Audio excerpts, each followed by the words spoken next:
Well, the GOP presidential convention kicks off on Monday, and you know what part of their platform will be? A return to the gold standard. That's right. For the first time in 30 years, pegging the dollar to gold is taking center stage. So what's driving this decision? For Insight, I'm joined now by Fieler, chairman of the American Principles Project. Thank you so much for joining us, sir. Thank you for having me. So this is coming to a shock. As a shock to a lot of people, because we said goodbye to this a long time ago, and to even be talking about it today is a bit of a surprise. Why are we talking about bringing this back? So to be clear, the draft platform is floating the idea of a commission, proposing the idea of a gold commission, not the gold standard itself.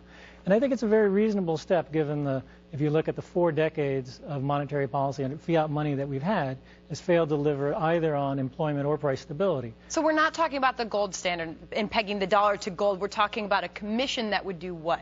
A commission that would examine that issue, right? We're not going to go from where we are today in the 41st year of a fiat money experiment back to the gold standard without a national debate. And this commission is a way to start that national debate that I think is long overdue. But what's driving that decision? The failure of the current system. So what's the great promise of fiat money now that we're 40 some odd years in, right? It's higher employment, clearly haven't delivered on that. Price stability, the dollar has depreciated over 80% in 40 some odd years. And what it's brought us is a spendthrift federal government and a lot of debt. And so I think it's perfectly reasonable that we'd sit down after 40 some odd years and re-examine that system. Do you think that we're going to get anywhere with this debate? Do you think anything's going to actually come of this? Yeah, I think the American people are clued onto this, and you saw this in South Carolina with Newt Gingrich's floating the same idea, a gold commission, and how it stood him in good stead in that primary race. So this has a popular appeal. There's a general understanding in America that the middle class is doing poorly. That's true in the data. There's a general distaste with the way that our current fiat money system is financing federal spending. And so there is a real, I think, popular support for this particular policy. Fed Chairman Ben Bernanke has dismissed the idea. He said the gold standard wouldn't work. I know we're talking about the gold commission. Governor Mitt Romney was asked about it, and he had sort of a lukewarm response to it. I believe that was back in January.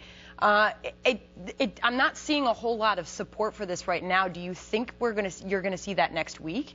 Yeah, so I think we will see. I think there is broad grassroots support for this. I don't think America and I don't think American politicians right now have had the debate. We haven't had the public debate. We haven't had the education campaign. We don't understand exactly what are the shortcomings of the current system and what would a gold standard bring that's different. Or lots of interim steps. What would the change in the tax treatment of gold today that would allow states like Utah that passed legislation last year allowing their citizens to use gold as money, how would that ease us on the path to a gold standard? That didn't seem to gather that much steam. I mean, we didn't see that much come out of the Utah decision. Well, because the IRS's treatment of gold as property and not money, which is unconstitutional, really prohibits the Utah legislation from taking its effect in the state of Utah. So I guess the other question would be, everybody's worried about inflation. The price of just about everything's going up. Right. And when you look at what's happened to the dollar and what's happened with gold, would this really solve the concerns that we have about inflation in this country right now?